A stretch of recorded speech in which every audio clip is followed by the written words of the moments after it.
Mercosul, Banco do Sul, Unasul, CELAC e assim por diante. O Instituto Americano de Defesa, ALBA e tudo mais. São formas de organização nossas para nos defender da crise internacional. Em outras circunstâncias, uma crise como essa nos teria levado à recessão total. Não fomos à recessão, porque nós temos intercâmbio com a China, porque nós temos intercâmbio maior entre os países da América do Sul e porque nós temos um mercado interno de consumo popular. As políticas de distribuição de renda criaram capacidade de consumo do povo brasileiro, do povo da Venezuela, do povo do Equador, do povo da Bolívia, do povo da Argentina, do povo do Uruguai.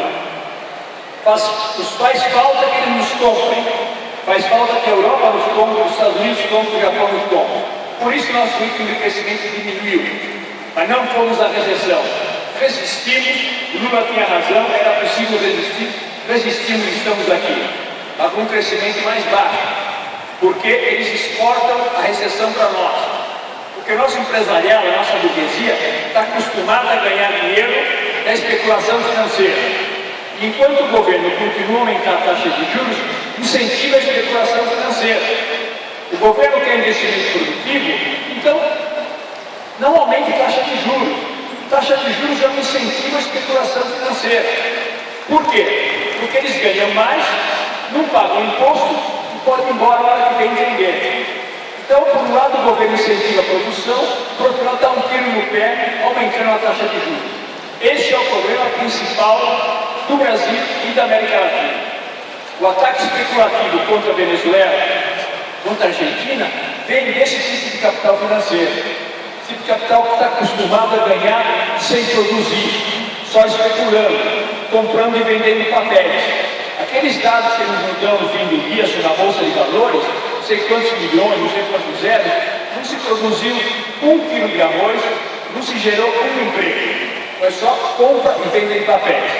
Porque esses bancos crescem, se fortalecem, Itaú acaba de ter novo recorde de lucros, se fortalecem não emprestando dinheiro para a produção, para a pesquisa ou para o consumo, mas comprando papéis de governos liquidados, comprando e vendendo papel de emprego. Esse é o problema principal que nós temos na economia do nosso país. No mundo em geral, a situação está muito difícil. Está muito difícil, mas melhorou. Até 6 ou 8 meses atrás, os Estados Unidos faziam o que costumam fazer. Qualquer conflito, eles militarizam o conflito. Transferem o conflito para enfrentamento militar, bombardeiam, invadem e levam diretamente. Fizeram isso no Afeganistão, fizeram isso com o Iraque, fizeram isso com a Líbia, queriam fazer com a Síria, queriam fazer com o Irã. Não conseguiram, porque não basta ter armamento, é preciso ter apoio político para poder bombardear. Eles não tiveram apoio suficiente. Como disse o Obama, nem a família dele apoiava bombardear a Síria. Mas é o que eles queriam até 6 ou 8 meses. É o que Israel queria. Primeiro bombardear a Síria, depois invadir o Irã. Não conseguiram. Não que sejam bonzinhos, porque não tiveram força política. A Rússia entrou com uma proposta, a Síria se somou, o Irã se somou e agora estão negociando. Negociando com a Síria e obrigados a negociar com o Irã. Isolando Israel, isolando a Arábia Saudita. Não é a solução definitiva, mas é um clima de negociação que é muito melhor do que a solução de militarizar o conflito e utilização da força, que é o instrumento das minorias. As maiorias nós temos o povo com a gente, temos a unidade, temos democracia política. Eles não. O instrumento deles é basicamente um instrumento militar. Os Estados Unidos não conseguiram fazer isso, estão tendo que negociar. É um clima melhor do que a gente tinha anteriormente. Porque agora, pelo menos as soluções políticas que o Brasil sempre entregou, quando o governo Lula procurou o governo da Turquia para negociar uma solução política com o Irã, era alguma coisa parecida com isso.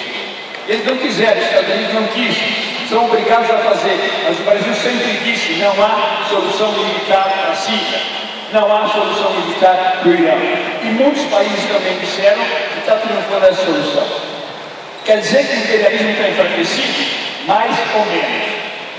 Hoje os Estados Unidos são menos fortes, são mais fracos do que eram há um tempo atrás. Sua economia é mais fraca.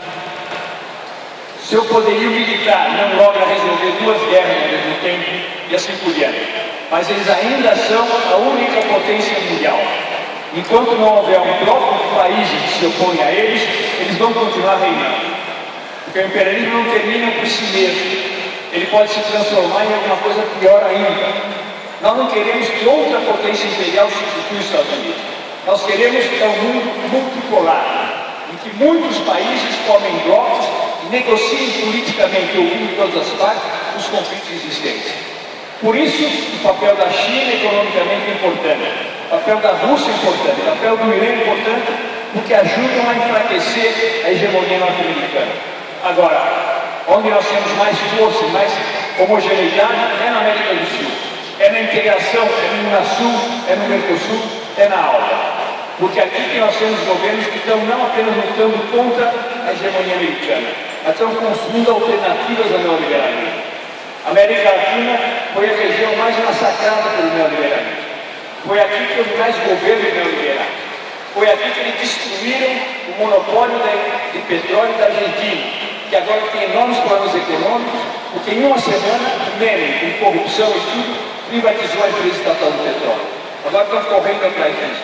Porque o Chile, que era um país modelo de políticas sociais, é um país em que todo o ensino universitário foi privatizado. Toda a previdência social foi privatizada. Isso são consequências dos governos neoliberais que estão na América Latina. Vários desses presidentes foram para a prisão. Outros mereciam ter ido e não foram ainda. Mas eles destruíram a América Latina nos anos 90. Essa reconstrução começou com a eleição do nosso querido companheiro Hugo Chávez já há 15 anos atrás. Depois se encadearam outros governos, alguns mais moderados, outros mais radicais, mas principalmente contra o neoliberalismo. Em que eles estão contra o neoliberalismo? Primeiro, o neoliberalismo, o centro é o mercado. Eles querem um Estado pequeno para que o mercado é que domine. Mercado, consumidores, empresas, marcas, estilo norte-americano de vida. Enquanto que nós queremos um Estado que impulse o crescimento econômico, que garanta direitos sociais, que fortaleça o sistema público e banco, que faça a reforma agrária nesse país de uma vez por todas, democratize o acesso à terra, atenda a reivindicação de vocês, atenda as 100 mil pessoas que estão assentadas no acampamento. Isso nós precisamos de um Estado forte. Forte não porque é repressivo, mas forte por apoio popular que tem que ter. Esses governos também estão contra a centralidade do ajuste fiscal. É preciso controlar a inflação, é verdade. A inflação pune o salário dos trabalhadores. Mas também é verdade que o objetivo fundamental são as políticas sociais. O Brasil tem crescido pouco ou quase nada nesses anos, mas as políticas sociais têm se incrementado, têm se aprofundado, têm se estendido. Em terceiro lugar, os governos neoliberais privilegiavam tratados de livre comércio dos Estados Unidos. Está aí o México. O México se casou com os Estados Unidos. Achou que estava casando com uma viúva rica, casou com uma viúva quebrada, falida. O México está na situação que está, porque assinou o tratado de livre comércio dos Estados Unidos, ao invés de se aproximar da América Latina. É uma luta fundamental que a esquerda mexicana não conseguiu ainda desenvolver. Nós não. Nós rejeitamos a ALCA, construímos processos específicos de integração regional que precisam ser melhorados, precisam ser aprofundados. O Mercosul agora teve a integração da Venezuela, da Bolívia, do Equador e mais 2 países pequenos, Suriname e Guiana. Está muito mais forte, muito mais homogêneo, precisa integrar a política econômica, industrial, tecnológica, educacional, agrícola, de comunicações e assim por diante. Nós temos força para crescer, para fazer mais, para ser uma alternativa para o mundo. Porque não há nenhum outro espaço hoje no mundo que apareça como alternativa, nem a hegemonia norte-americana. Apesar do desgaste neoliberal, eles continuam a jogar álcool no fogo, a implementar mais ainda políticas neoliberais. Nós temos uma outra década importante pela frente. Nós vamos este ano reeleger a companheira Dilma Rousseff. Vamos reeleger o companheiro Evo Morales. A Frente Ampla vai se reeleger no Uruguai. Nós temos a chance importantíssima de eleger um companheiro da Frente Farabundo aqui, esse comandante guerreiro, para ser presidente de El Salvador. Bom, nós temos perspectiva de expandir mais ainda os governos progressistas na América Latina. Agora, sem política popular, sem democratização dos meios de comunicação, sem quebrar a hegemonia do capital financeiro, sem quebrar a força do agronegócio, nós não vamos avançar. Porque continua a ver a ditadura do dinheiro na mão do capital financeiro, a ditadura da terra na mão do agronegócio, a ditadura da palavra na mão de alguma meia dúzia de famílias que acham que falam do país, são proprietários do meio de comunicação. Nós temos que colocar como tema fundamental dessa campanha eleitoral no Brasil esses três temas básicos, mais o financiamento público de campanha. A gente olha para o Congresso, é uma vergonha. Tem uma bancada enorme no agronegócio e poucos representantes dos trabalhadores rurais. Onde é que está o trabalhador rural no Congresso?